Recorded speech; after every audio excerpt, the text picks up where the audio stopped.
Hello, everybody. Welcome to another edition of Ice the Kicker. We're starting season 2 of the podcast as the 2021-2022 NFL season is days away as it kicks off a couple days from when we're recording on Thursday with the defending Super Bowl champion Buccaneers against the Dallas Cowboys. Hi, everybody. My name is Glen alongside, as always, Matt Ferrara.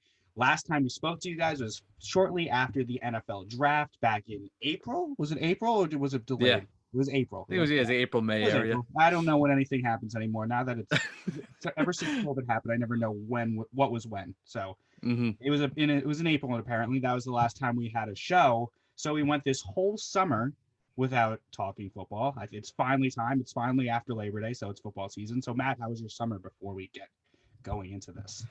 Again, I had a very great summer. Now trying to get into the real world, but I mean that's part of life. I mean, you just recent grad, right? Yes, for a recent grad for the second time. Recent graduate, and you get when you graduate college, you get that one summer just to kind of brace yourself for the rest of your life, and now that summer's over. So now That was it. Now you got to start working, man. You got to start working. Exactly. You got to do that for 60 years, and then you die.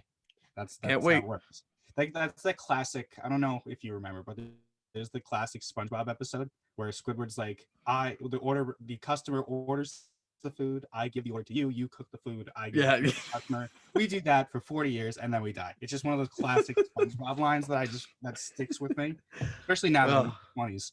Speaking of like growing up being in your 20s, did you see the tweet with Steve from Blue's Clues? Yes, I did. That was fucked Yes, up. I did. That was not right. I wasn't expecting that one. I did not need that on this Tuesday evening. I was like, what the hell? I was like in a puddle of my own tears from Steve from Blues Clues. I don't know if you had the same reaction, but when he went to college in that episode, this is not about football at all, but we'll get to football eventually. Yeah, when he left for college, I was a wreck. I was like 4 years old. I was inconsolable for weeks. I don't know if you had the similar reaction, but that was just a full circle moment for me today with Steve from Blues Clues. Got that right. But that's not why we're here. We're here to talk about football, and it was a very interesting off season. We haven't been able to talk about it much because we haven't had a show. A couple of points that we should just get out of the way that happened from the last podcast to now. I feel like the biggest thing was Rodgers re-upping with Green Bay. That was a big thing. What's he going to do? Is he really going to leave? Is he going to retire for the Jeopardy job? But they work it out where he gets at least one more season with Green Bay, and I think this is something that had to happen. Green Bay couldn't afford to play the season without Aaron Rodgers. Yeah, I mean it's a pretty weird situation because it's like it's almost like you're about to get divorced, but you say, hey, listen, let's give it another year. Yeah. But you're pretty much guaranteed that it's kids to go to college before. Yes, exactly. They move away to college and then we'll get divorced. That's what it's like. Hey, listen, we're going to have a fun time in this year, but I think for Packer Nation there, they're going to need to learn to love Jordan Love sooner than they maybe rather have hoped. And it's kind of weird because, like, what if they win the Super Bowl? It's like, is he still going to leave? And the answer is probably yes, which is weird. But I think it's just going to be a very strange year for the Packers. And I think if they kind of hit a little downturn, say late in the season, they might just go to Jordan Love and say, screw it. Like, what do they owe, I guess, Aaron Rodgers then in one of those kind of weird situations? Yeah, but I don't think that's what their anticipation is right now. They brought him back because they're trying to go one more time for the Super Bowl because, amazingly and kind of sadly, if you think about it, he only has that one. Not only does he have that one, he hasn't appeared in another. So he just went to that one Super Bowl. It has to be 10 years ago now. If I'm oh my God, yeah. Against the Steelers? Steelers in Dallas. And, Rodgers is a guy, one of the all-time great quarterbacks. You would think he would be on the level of Brady going for 3 or 4 at this point. But he only has that one. His, team has, lost in the divisional and the conference championship rounds multiple times throughout the last decade since they've won. And that's why Aaron Rodgers was upset this whole time because, they didn't help him. They don't spend money to get him the weapons that he deserves. Yes, they do have Devontae Adams, who's fantastic, but they don't help. They don't help through the draft. That's why he was mad about Jordan Love because they drafted his successor instead of, I'm still here right now. I'm still an MVP player. Get me help. So there's just been a disconnect between Rodgers and the front office for years now. And now they're going to give it one more shot And then in all likelihood, Rodgers is gone. Does he go to Jeopardy? I don't know. Does he go to another NFL team? I don't know. That's a Hmm. different subject for a different show months from now. But, you know, Aaron Rodgers steps on the field. Green Bay is the instant favorite in the NFC North. Yeah, That goes without definitely. saying. We don't know what the Bears are going to be. We don't know when Justin Fields is going to start. We can talk about that later because right now, Dalton is QB1 and everyone, I think Hmm. that's absurd. The Vikings are always around, but you don't really trust them. They never Hmm. really go over the top. So, it's the Packers and then everyone else in that division. And really, if you think about the NFC, we were both on, 365 days ago, we did our first show. We both had the Seahawks going to the Super Bowl in the NFC, and that didn't happen. The Seahawks, Nope. the offensive line is bad. Russell Hmm. Wilson's kind of on that Aaron Rodgers level of aggravation with his organization. So we don't know if the Seahawks are for real. We don't know what the Niners are going to be. We don't know really what that division is going to be. We don't know what the Rams are going to be with Stafford instead of Goff. So that's a lot of question marks. Obviously, the NFC East is a mess. We don't really think that there's going to be a real Super Bowl contender out of that division. So you think Hmm. about it, it's really Packers, it's Buccaneers, and then the field in the NFC. Yeah, I mean, like you said, the only team that really kind of excites me out of there, besides the two obvious, like you just said, would maybe be the Rams and see what Sean McVay can do with Stafford. Mm-hmm. But like outside of that, like the Saints, I don't really have a lot of love for. Like again, same thing with the NFC East. Like when you're talking about Super Bowl contenders or at least representing the NFC, I don't think it's coming out of there, like you said. And it really is only kind of a couple teams. And then again, to piggyback off what we just talked about, Rodgers, I'm sure he's well aware of. Hey, listen, if it's not with the Packers this year, like what other team? And I'm assuming in the NFC would he look at to play for? Yeah, I mean, that's probably the big talking point they had in the negotiations to try to bring him back. They were probably like, listen, it's us and the Buccaneers, and there's really nobody else. So if you re-up with us, there's a good chance you're going to be back to where things left off last January and seeing the Buccaneers in the conference championship game.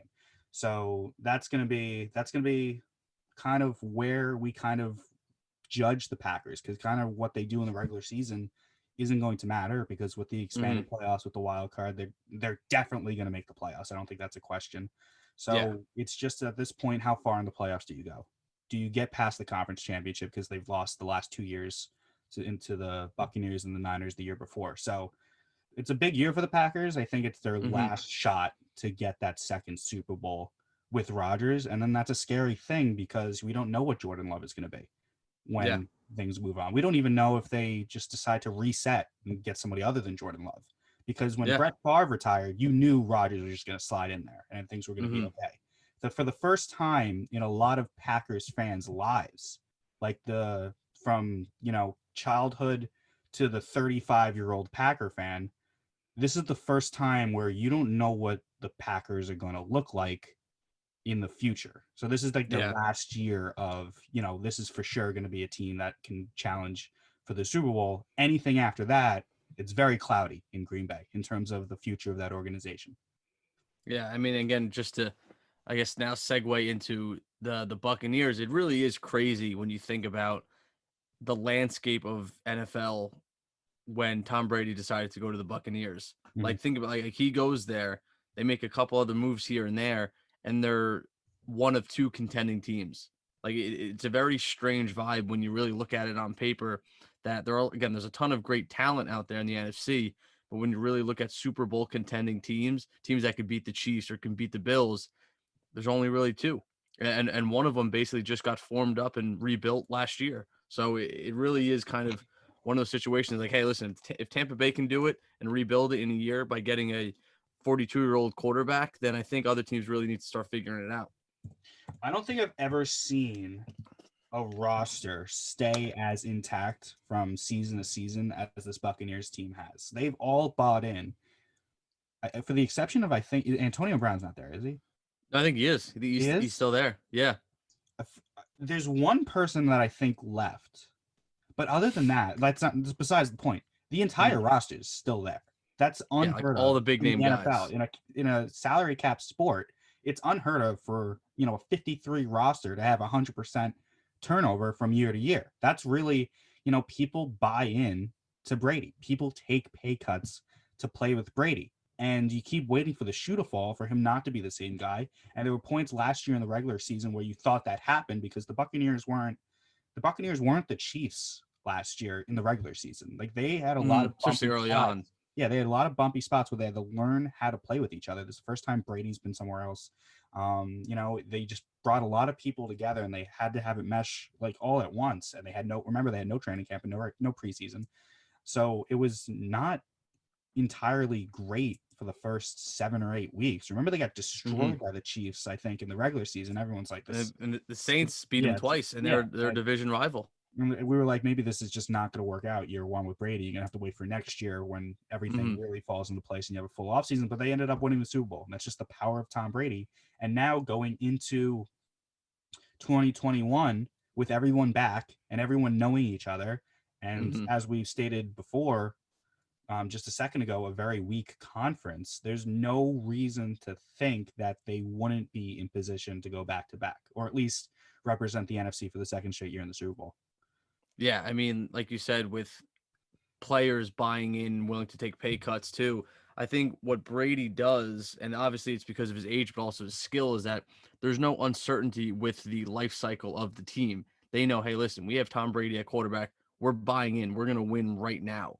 We're not going to really think about, like, oh, let me trade this guy for a couple picks, or maybe let me draft a developmental guy that'll maybe be good 3-4 years from now. Like, they're getting guys who are ready to win now. And then they're re-signing guys like Shaq Barrett and Devin White who are ready to help them win now. Ndamukong Suh's still there. He's ready to win now. Stuff like that. Like that, it just what he does makes the owner's job a lot easier too. Because listen, you're going to be spending maybe a lot more money than they would like to, but the risk reward is that, hey, you're giving yourself the best chance to go win a Super Bowl, and then the owners will get rich off that anyway. So I mean, it's just what they do and what it does and what Tom Brady's doing for them is just awesome. Yeah, and you think about what the Patriots have to deal with now that Brady's gone, and there's a segue maybe into the AFC part of the show. There's a new quarterback in New Hmm. England, and they cut Cam Newton, and they're going headfirst dive into the Mac Jones era in New England. And I don't know. I'm interested in your take on this. Do you think this is a wise decision to take the training wheels off before he even has one regular season NFL snap, not having a capable backup like Cam Newton could have been? Or do you think this is a nice vote of confidence for the young kid to say, "Go get him. We're riding with you." Kind of like how the Jets are doing with Zach Wilson. I've always been an advocate. If you get a rookie quarterback, first round quarterback, play him, let him go. Unlike how Justin Fields is being treated in Chicago. So what do you think Hmm. about what the Patriots are doing, just having Mac Jones be the guy and letting go of Cam Newton? I think the letting go of Cam Newton part definitely surprised me, but I definitely like them starting him. I'm not a big Cam Newton fan, and I think the Patriots definitely saw that. Hey, even if say Cam Newton was better than Mac Jones, was he that much better where it made sense to put him in? Like it's and I think that's going to be a question that a lot of other teams like the Niners and like the Bears are going to ask themselves too: is our Garoppolo better than Lance? Is our uh, Dalton better than Justin Fields? And I think in this situation, Cam Newton was not really that much better than Mac Jones. So why not just kind of let him rock? And again, I think getting that full training camp and getting those 3 preseason games is paramount to their development. And I know obviously Justin Herbert was a glitch in the matrix where he didn't need any of that and he still Mhm. balled out. But you think about it, if you don't see what Mac Jones can do in those live games this year, he probably isn't starting. Cam Newton probably still has a starting job. So I think they definitely saw enough. And I think Josh McDaniels and Bill Belichick are great enough coaches where they can figure out a way to make him comfortable. He's not going to have to throw the ball 50 times like you had to see Burrow kind of really do. So I think he's definitely in probably the best situation right now with everything kind of surrounding him. They always have a great O line, no matter who the names are. So I definitely like the move to start him, but to cut Cam Newton was definitely a little questionable. It's questioning to me, especially because of the money they spent in the offseason. They spent a Hmm. ton of money on both sides of the ball to get back into the playoffs because, New England kind of like how the Lakers are in basketball, the Yankees are in baseball. You don't make the playoffs. That's an embarrassment. Hmm. And making the playoffs for that fan base is, not good enough, especially for the like millennial aged fan base when all they know is conference championships and Super Bowls. Like before Brady, the Patriots were the fourth team in that city. Like it went Red Sox, it went Celtics, it went Bruins, and the Patriots were the forgotten team. And then Brady really put Hmm. them on the map where people actually cared about them. Now the expectation and the history tells you that the Patriots need to be a contender every year. And the Kraft family bought that, and not making the playoffs for the first time in since that Matt Castle year, and the second time in 2 decades. That's embarrassing. So they spent a lot of money on the defense. They bought some tight ends, they weapons for whoever the quarterback was going to be, and then they decided to Hmm. cut loose Cam Newton, a veteran presence, a former MVP, a former Super Bowl starting quarterback, and that's a lot of pressure on Mac Jones. He has to produce now. It's not the easiest landing spot if you're a rookie quarterback to replace Hmm. Tom Brady and be in an organization that expects to win, and has a history of winning. It's a lot easier for a guy like Zach Wilson on the Jets, who's coming to an organization that never wins, Hmm. is by most accounts the second team in that city anyway, and who Yeah. hasn't had a real great brand name quarterback in 50 years. So Yeah. this is a very rough landing spot for Mac Jones, and they must have all the confidence in the world that he's going to get it done, because they wouldn't put all that pressure on him so quick if they didn't Hmm. believe in him. I think, yeah, And it's and part of that. and just like one last point, Bill Belichick's Yeah. too smart to put him under that pressure if he didn't think that he was capable of handling it. Yeah, and I think too, what you see with a lot of other teams who are kind of rebuilding, and that's essentially what the Patriots did this past season was rebuild, but they rebuilt through free agency and one draft pick via Mac Jones.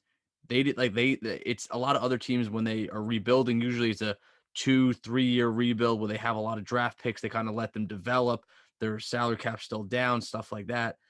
They kind of rush the process in a sense. So I'm very interested to see how it works if guys like Nelson Aguilar and Hunter Henry and Jonnu Smith, like some of their premier signings, if those guys are kind of just average, like maybe they kind of handcuff themselves a little bit or cut those guys after a year or two if they don't feel like they're adequate. And then talking to about Zach Wilson too. Yeah, like a lot of, I guess, just general fans are like, oh, well, it's a New York market. Like it's hard to play in. I feel like the New York football market is different than the New York, New Jersey basketball market, and especially the New York, New Jersey baseball market. Like I don't think the New York media for the Jets is really up there. Like you said, they really haven't had a winning quarterback since friggin' Mark Sanchez. So the expectations for him on the Jets team right now is, hey, just try to get better as the season progresses. There's really nothing like, hey, you don't need to go win 8 games. You don't need to make the playoffs. Like it's totally different. So Yeah. Zach Wilson is in a more kind of carefree situation than Mac Jones, like you said, with all the money. And then obviously Bill Belichick getting older too. He wants to win. He doesn't want to wait 3, 4, 5 years to rebuild and be good. He wants to win right now. So he figured let's spend all the money they possibly could to kind of jump in the front of the line there. And the Jets, I mean, you also have a rookie head coach, and you already also had devastating injuries on defense. So the expectations are not there in terms of a win-loss Hmm. record for the Jets. I mean, if they get 4 or 5, I mean, I think that's a win. Um, Yeah. so they have the ability to kind of hide in and developing AFC East that will get a little bit more broader into discussion when I finish my point. But like Zach Wilson has more time to make mistakes, I feel, than Mac Jones does. Because even though New York is a very tough market to play in, no matter what the sport is, and no matter what team Hmm. you're on, I think there's a general understanding in New York that Zach Wilson is going to be a project. Hmm. He wasn't the quarterback at Ohio State. He wasn't the quarterback at Michigan. He wasn't the quarterback at Alabama. He was at BYU. So it's going to be a little bit of a learning curve to adjust the NFL speed a little bit more than what Mac Jones had to deal with at Alabama, because that's much closer to a college. That's much closer Alabama and the SEC is much closer to the professional game, in my opinion, than Zach Wilson had to deal with at BYU. Same thing kind of Yeah. how Daniel Jones going from Duke to the NFL is different than an SEC quarterback going from the SEC to the NFL. So I think Mm-hmm. that Zach Wilson has more time with that, with the rookie head coach, with the fact that, they've had a lot of injuries on the defensive side and not much is expected of them anyway. So I Mm-hmm. think there's going to be less pressure for Zach Wilson to win. I think it's more going to be like, show us that you could be the guy going into year 2 and Yeah. 3. Mac Jones, you need to win now. I feel like Mm-hmm. that's kind of the vibe, and that's tough because that AFC East is tough. It's a real bear of an NFC East. You got the Mm-hmm. Bills, who have finally figured out. Remember, they were the team that was terrible for 2 decades. They get Yeah. Josh Allen, MVP level quarterback. You got the Dolphins, who had double-digit wins and missed the playoffs last year, and they're going to have Tua, and they're going to take the training wheels off. They're going to have Tua go. He's going to be the starting quarterback. As I lost you for a second, there you are. And then you got Mac Jones, and then you got Zach Wilson. So a ton of young first-year, second-year quarterbacks, a lot of talented ones, and they're all going to be fighting for the Bills spot. I think the Bills are the overwhelming favorite. But the Dolphins, the Patriots, and maybe if a miracle happens, the Jets are going to be fighting for those wild card spots. It's not going to be easy because those teams are going to kill each other twice a year, all of them. Yeah. And I think the Bills, as awful as it is to admit it, like they're as good of a Super Bowl contending team. Like they're probably a top 4 team in the entire NFL. Like they're just top to bottom, so well constructed, so well coached. And you have Brian Dabble, who's the offensive coordinator, who easily could be a head coach, easily could have been the head coach of the Jets if they wanted it. And it sucks when you go through the schedule when it comes out, and you, as a Dolphin fan, I have to look at the Bills and I'm like, those are probably 2 losses. And it's tough for me to even say they're going to split because the Bills are just that damn good. And just, they always beat up on the AFC East. Again, that's why like they could go easily 6-0 in the AFC East. And that's what I mean. That to me, like when you are perfect in the AFC East against your other division rivals, Mm-hmm. that's when you know you're a legit Super Bowl contender and one of the top teams in the league. And again, same kind of thing. They really didn't lose anybody. And so Yeah.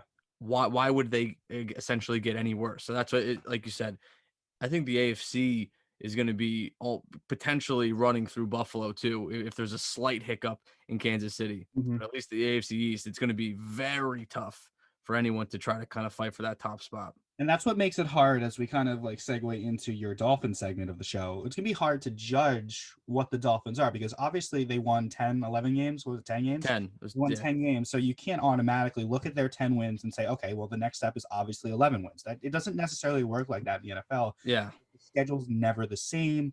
And of course, there was the Fitzpatrick part of the Dolphins last year that kind of stepped in when, Tua might not have been ready to kind of really take the organization by the reins.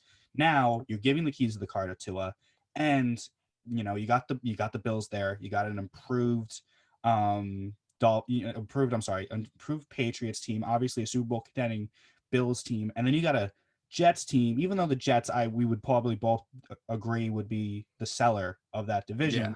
it's still not Gase and it's still not Darnold. So they, Yeah.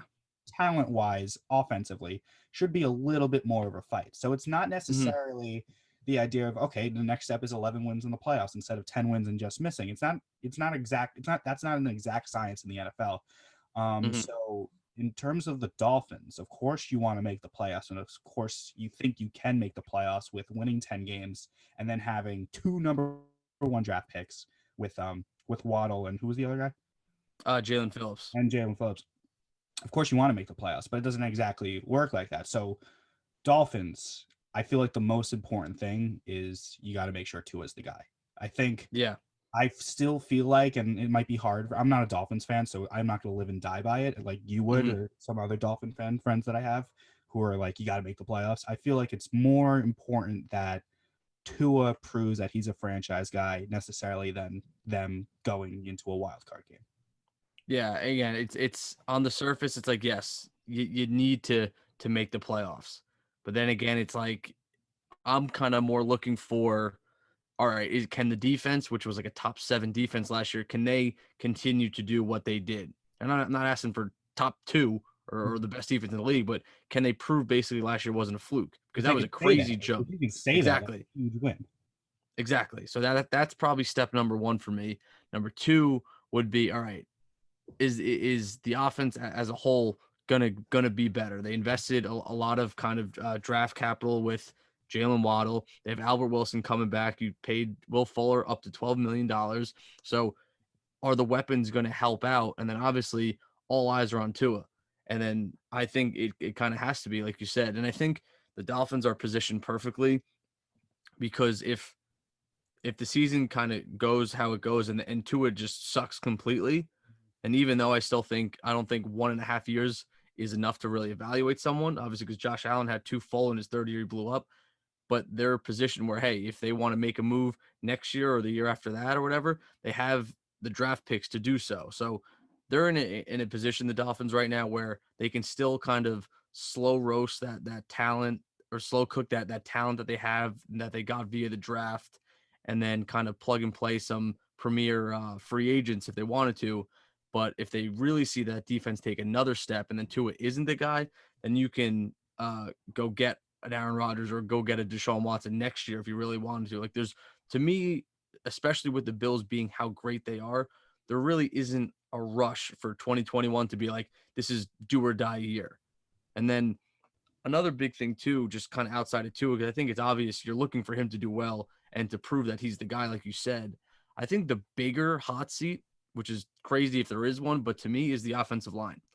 They've invested a second rounder in Liam Eichenberg this year. They invested a fourth rounder into Solomon Kinley last year, a first rounder into Austin Jackson last year, and then a previous third rounder, I want to say 3 years ago, into their center, Michael Dieter, and they haven't really invested any money elsewhere into that offensive line, and a second rounder into Robert Hunt last year as well. So not a lot of money, but a lot of draft picks, which is obviously opportunity cost there. So if they don't figure it out, and they're kind of my weakest link on the team right now, if that offensive line doesn't figure it out, I think you have to just take every dollar and cent you have and invest into the offensive line next year. Yeah, and it's tough to have a bad offensive line and a developing quarterback, and that's what I'm dealing with as well with the Giants, whose offensive line's been terrible for a decade, and they still have Daniel Jones. The Dolphins, you're going to find out really quickly if this is a chance to go to the playoffs or not, because their first 4 or 5 games I'm looking at, it's a bet. Tough. It's tough. It's Yeah. Patriots, Bills, Raiders, Colts, Buccaneers, before you get a little bit of a break with the Jaguars, but who knows, maybe Trevor Lawrence just balls out. Yeah. That's rough. I mean, you're hoping maybe through the first 4 games you sneak in 2-2. If you're 2-2, that you're ecstatic. I feel if you're a Dolphins fan. Mm-hmm. Yeah. But that's it's not an easy schedule, and it's a real big test for Tua right away to get some snaps against the some of the upper echelon teams in the NFL. Of course, you got the Bills and the Buccaneers, and then the Raiders aren't terrible. The Raiders could take a step forward. Again, they're a wild card team that you're gonna have to compete And the against. Colts as well made the playoffs last year, even though they have a new quarterback and Carson Wentz, who I don't like at all. But Mm-hmm. it's still tough. So you're gonna know pretty quickly where the Dolphins season is going, and if it goes south, then you got to be like, you know what, we just got to play this season for Tua. Yeah, and I think, like you said, everyone's gonna be very hypercritical of those first 5 games. But the back end, like that middle to back end, really, really opens up for them. You play the Jets twice. You play, like you said, you play the Jaguars. You got the Giants mixed in there. So it's like everyone kind of is going to really need to give this season and this team the full 17 games, because this football isn't like baseball where it's like, all right, we're kind of panicking at the halfway point. Let's trade for a quarterback or let's trade for a starting pitcher. Like that's not how this is going to work. Like you're going to have to give this team and this coaching staff the full 17 games to see what they can do. And again, that's how it should be too, because yeah, it just with where they're at, and we could segue this into the Giants. We're at the point where it's like we should be kind of competing for the division, but it's kind of that awkward phase where it's like, what are we? We're kind of at a crossroads a little bit. I think the Giants are a year ahead in that regard, and also there's a little bit more of a light at the end of the tunnel with the division with them, because the NFC East really isn't that as competitive. There's no Bills in their division, like we were talking about earlier. Week 6 through 9 with the Dolphins: Jaguars, Falcons, Bills, Texans. You got teams that you could beat. You can beat the Jaguars. You can beat the Falcons. You can beat the Texans. I don't think the Texans are going to be good at all. You have no idea who the quarterback's going to be. And then obviously you Hmm. got the Bills. So if you could take care of those games and then take care of like the Jets in week 11, because they play the Ravens week 10, that'll be tough. And you got Jets, Panthers, Giants. Then you got Jets again, Saints, Titans, Patriots. I mean, if you could split your division record, if you could split your division games and go 3-3, whatever, however it works, I don't even. Yeah. But if you can go 500 in the division and you take care of what you can take care of with the lesser teams at the end of the schedule, then you're going to be there. Hmm. Playing the win-loss game never happened. Like it never works. Like Yeah. Yeah. every Definitely. time the schedule comes out, we play that's a win, that's a win, that's a loss, that's a loss, that's a win, that's a loss, and never comes true at all. So Hmm. you got to play the games, but definitely that first 4 or 5 games to be really really important for the Dolphins if they want to make the playoffs, and I'm sure they do. It's gonna be really important for them to go 2-2, 2-3, 3-2 maybe. You can't go Yeah. 0-4, 0-5, obviously. No, definitely not. You can say that about any team. Yeah. It's not really hard hitting analysis on my part, but you know what I mean. Yeah. To get a good start. Um, the Giants. The Giants have to win the division, in my opinion. Jobs are Mhm. on the line. Gettleman on the line. Jones on the line. Barkley on the line. Ingram on the line. Every single job is Yeah. on the line for the Giants because they really pushed their chips in and said, we think we can win the division. They got Galladay. Um, Barkley's coming back. It's year 3 of Daniel Jones. They decided to keep Gettleman. And, basically at the end of the year, last January, John Mara went out and pretty much said so. He said he's sick of not making the playoffs. It's been 9 times in the last 10 years since they won the Super Bowl that they've missed the playoffs. That's not acceptable, Yeah. especially in New York. So the Giants, the offensive line's bad. I mean, I didn't watch a ton of the preseason. I don't know if you feel the same way, but this was the most uninteresting preseason. I couldn't get through it. It was just that bad. It was. Yeah. It Just was the quality definitely. of football was just that bad. Though I didn't I watch think. many of it, but like the Yeah. analysis that I've read and the highlights that I've watched have shown me that the Giants' offensive line is going to be a problem, which Mhm. is just staggering to me because how can you just go year after year after year without addressing it or getting it right? But the Giants, even, you take a look at their roster, you take a look at their defense and their secondary and the weapons that Daniel Jones has, assuming that they're all healthy, they, I feel, are the most balanced, at their best, the most balanced team in the division. Not necessarily the most talented, but like from the 3 phases of the game, I feel like they're most balanced. And I think they can win the division. And I expect them to win the division. If they don't, I think heads are going to roll. Gettleman, they have that extra first round pick with the Bears. So Jones on the line. And then Barkley, this is year 4. He's coming off a major injury and he's a running back in Mhm. an NFL that kind of deviates away from star running backs at this point already. His job's on the line too. So if things don't go well for the Giants this year, a lot of changes are coming next summer. I don't think that's debatable. Yeah. And I think this has been an underwhelming offseason for the Giants. I mean, again, they you got Galladay, but that was kind of like you had to. You needed to get your number one wide receiver, and I think the Kadarius Toney pick in the first round was definitely a little questionable. I think he'll be a great player, but getting a first round pick from the Bears is always awesome. But yeah, I think the Giants defense is definitely very underrated, which is crazy because like they're very good in a New York team and a good about a New York team being underrated is a problem. But I think the Eagles I'm not really high on. I think the Cowboys they're like a college team where it's just offense only, and I think Washington I know they're kind of propped up by that defense. I think they might be the favorite in the NFC East. I really think that this could be the year that Fitz makes it to the playoffs and leads his own team.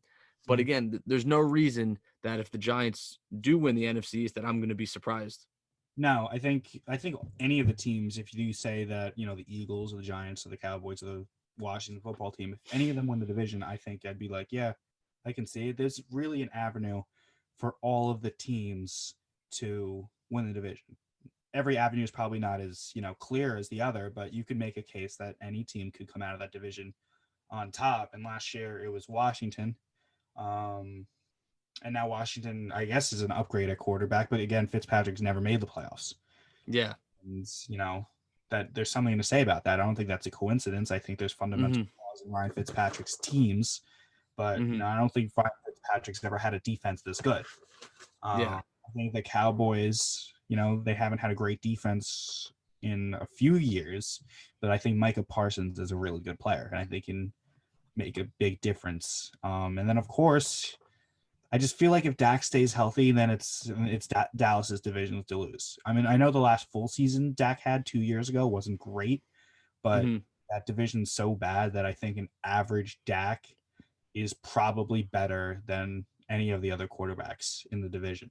And Yeah. I think that's, an indictment, I guess, on Daniel Jones's development. Daniel Jones is a guy, you see the tools that he has, you see that he's mobile, he can run. You see that he has his deep ball is graded out as one of the better deep balls in the game. That's something that's encouraging. And then the weapons that he has and the running back that he has behind him, the turnovers are the problem.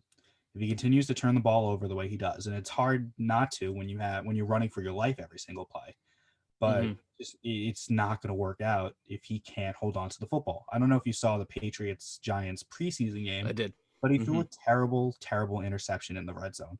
But then he also makes a great throw.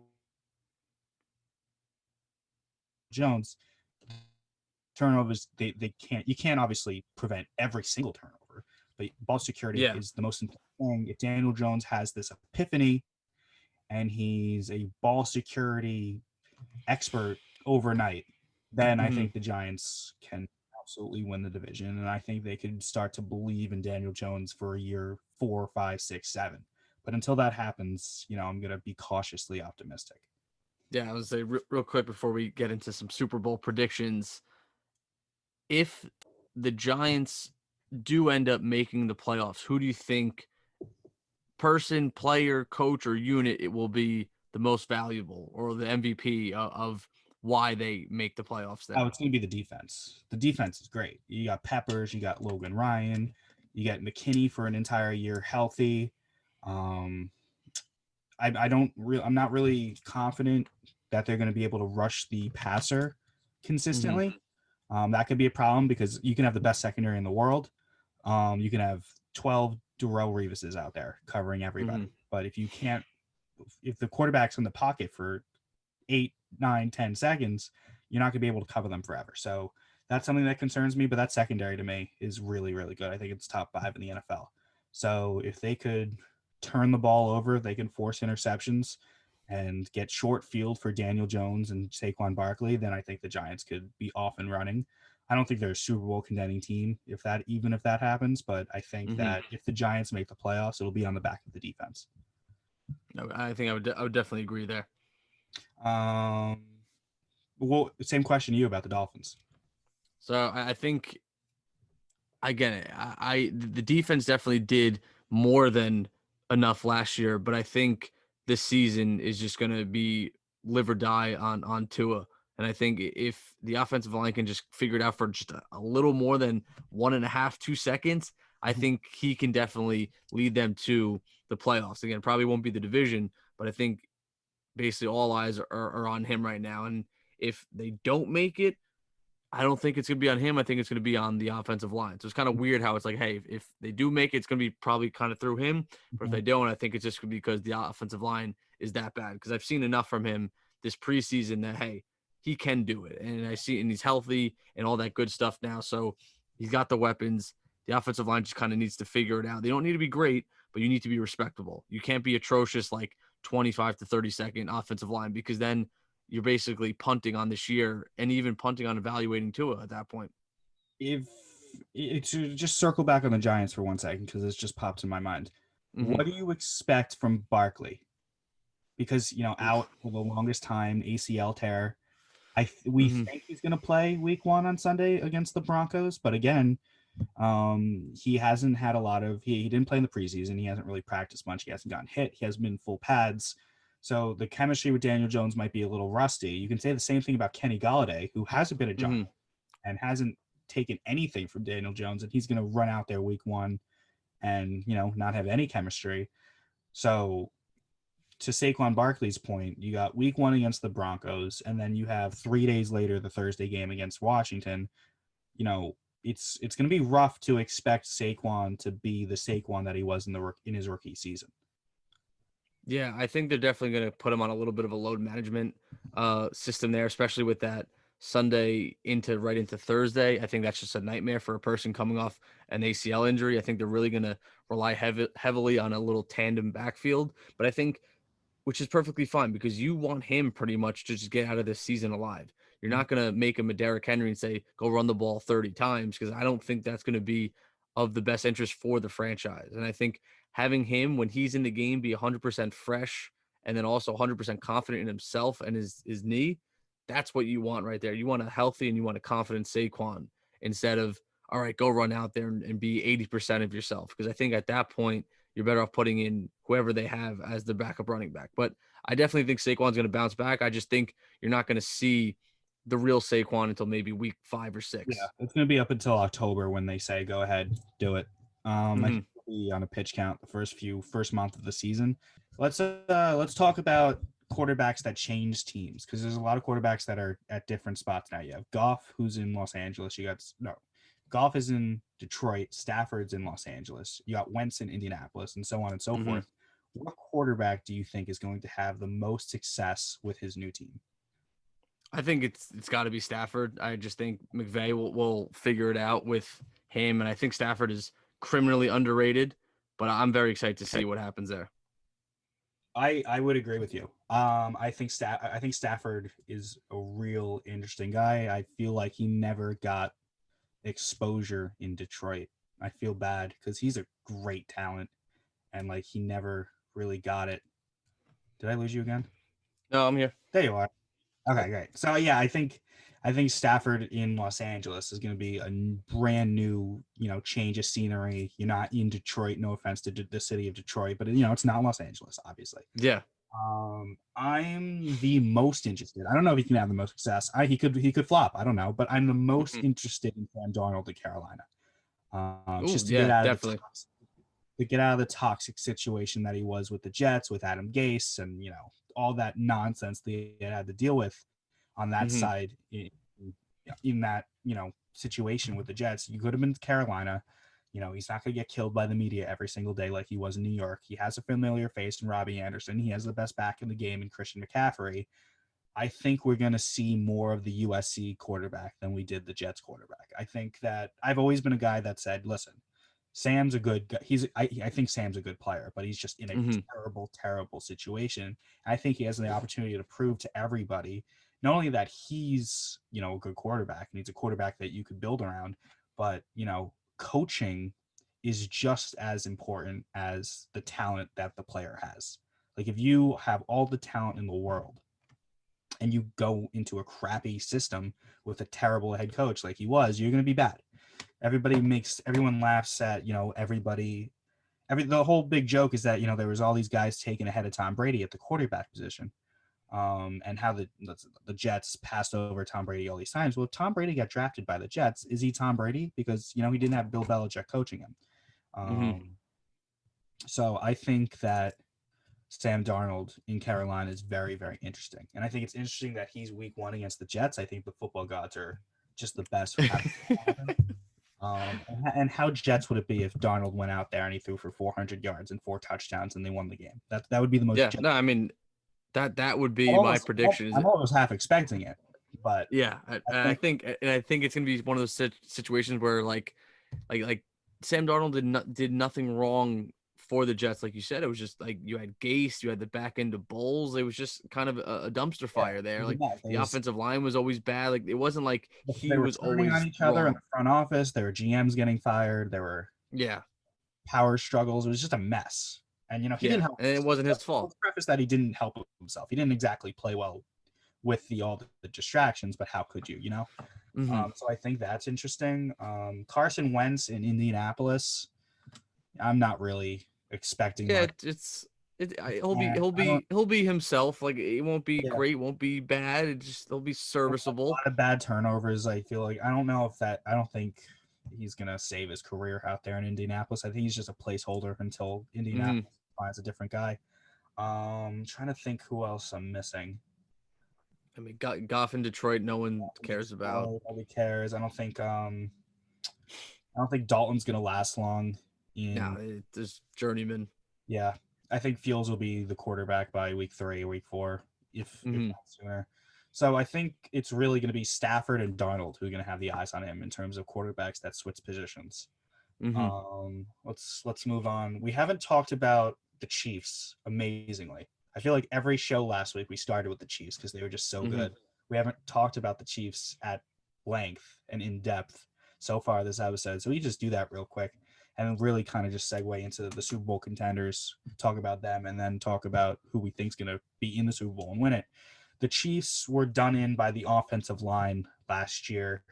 You Oh still yeah. got Mahomes. You still got all those weapons, but the question's going to be: is that offensive line going to step up? Now, the funny thing is, up until that Super Bowl, I knew the offensive line wasn't perfect, but it was never that Hmm. bad as it was in the Yeah. Super Bowl. That was probably the worst performance by an offensive line I've seen in my entire life watching football. So you don't think they're going to be Yeah. that bad game in, game out, but when you get to the playoffs and when you get to facing teams like the Bills and the Buccaneers and the Browns, who we can talk about later because we haven't talked about them yet, the Hmm. offensive line needs to protect Mahomes, no matter how great he is and how elusive and slippery he can be in the pocket. Offensive line needs to step up. That's kind of Yeah. where we are with the Chiefs. We know they're going to be there in late January. They're going to be in the divisional round. They're probably going to get a bye. Probably going to be in the Hmm. NFC Championship game. It's just in that AFC Championship game and in the Super Bowl, if they make it, is that offensive line going to not collapse? And that's basically the only question for that team. Yeah. And I think obviously they spent a large sum of money on Joe Tooney, and they drafted Creed Humphrey in like that second or third round. So they picked up another tackle too, and they kind of basically traded away or released Mitchell Schwartz, one of their tackles from last year, and then Eric Fisher as well. So they've kind of rebuilt that offensive line. And outside of that, they're pretty much the same team. So it's like if you just say, hey, listen, we have a better offensive line, and everything else is the same, it's hard to doubt them ever when Mahomes is back there anyway. The Browns. The Browns were there in Hmm. the playoffs last year, lost to the Chiefs. What did the Browns do to get over the hump? I mean, them getting Jadeveon Clowney and then kind of improving that defensive backfield with the big couple big name safeties and then Jeremiah Owusu-Koramoah in the draft too. I think they kind of enhanced their defense, and then obviously you get OBJ back from injury. And again, I am so happy that he's healthy, and I'm really, really, really praying that he can be what he is again, because I saw a thing today. It was like that his famous catch was in 2014. Like Mhm. that's just so long ago, and I just feel Yep. like We were football is, seniors in high school. yeah, like he's such a good polarizing player, and I think he's gotten past the whole diva stage, and I just think that he's a superstar, but he just needs to be on the field, and he needs to be good again. He needs to be himself again. But I Now definitely think here's the the Browns thing. are a great team. Here's my little comeback with that. The Browns were better without him, statistically. Do you think that's a coincidence? Do you think that's something to that? Ah, I mean, I think definitely. I think the play calling maybe was really trying to play through him, and maybe that wasn't the best thing. I think they probably should have just went more and done what they did after his injury, where it was just kind of like, hey, we're gonna hit the open man. So maybe I'm assuming Stefanski probably learned from their mistakes and shortcomings when he was on the field, and then they learned from their success when he was off the field, and say, listen, this is how we're going to kind of handle things in 2021. So I think the top three in that AFC are in no particular order: the Chiefs, Browns, and Bills. I think those are the top three. We'll see we'll see who else comes out of the AFC. You don't Hmm. really love you don't love the Texans, obviously. I'm trying to think who else is Titans. there. Titans. Of course, you got the Ravens, but the Yeah. Ravens still have that playoff kind of. Lamar still has that kind of playoff bust. Mm-hmm. They did lose to the Browns in the divisional round, I believe, because Mm-hmm. the Ravens beat Tannehill and the Titans in the wild card Yeah. game. So we'll see if the Ravens could get to that next threshold of elite status in the NFL. Because right now it's those three: the Chiefs, the Browns, the Bills, and then slightly below them, I believe, is the Ravens, because they really haven't Mm-hmm. done it in January like those other teams have. And then the NFC, it's as we talked about, Packers, Buccaneers, and you don't really know what Stafford's going to be yet. That's kind of a show me kind of thing. The 49ers and Seahawks have a lot of question marks. Mm-hmm. And then obviously you don't really trust anyone in the East. And then, the Saints are like, who are the Saints at this point? Mm-hmm. So in terms of Super Bowl predictions, are you going chalk with last year's matchup with Chiefs Buccaneers, or are you going to switch it up a little bit? I think I'm gonna go Packers and Bills. I just think Bills. you're gonna get a storybook ending with Aaron Rodgers. It makes too much sense right now. It does. It does make a lot of sense. Um, I bet against Brady every single year, and it never works out for me. Feel like this year I should ride with Brady. Tom Brady versus Baker Mayfield, who could not be two completely different people in the world. I Mm-hmm. think those two are good. I root for drama. I root for the story. I don't really care, if it's the right pick or if it's the better team in the Super Bowl. But I think Brady against Odell and Baker Mayfield in LA for the Super Bowl. I think there's a ton of storylines with that. I think it would be fantastic. That's what I'm rooting for. If the Giants don't make it, they won't. They won't. Why would I ever think that the Giants would? So I think that Mm-hmm. Buccaneers going for the repeat against Baker and the Browns and the city of Cleveland, who has watched a ton of bad football over the years. I think that would be the most entertaining. Of course, my heart says Kansas City because I love Mm-hmm. Patrick Mahomes, but hard to make three straight Super Bowls. The odds Yeah. are against you to make three straight Super Bowls. So we'll see. We'll see. It'll Mm-hmm. be fun, and it's going to be a very good season. I don't know if I lost you again. Did I lose you No, I'm again? good. We're good. All right, we're good. I'm going to wrap this up before this gets worse. Yeah. For Matt Farrar, my name's Glen, and thank you for dealing with this shitty Wi-Fi. Ice the Kicker. We'll be back after week 1 to recap week 1, talk about week 2, and off we go for the 2021 NFL season.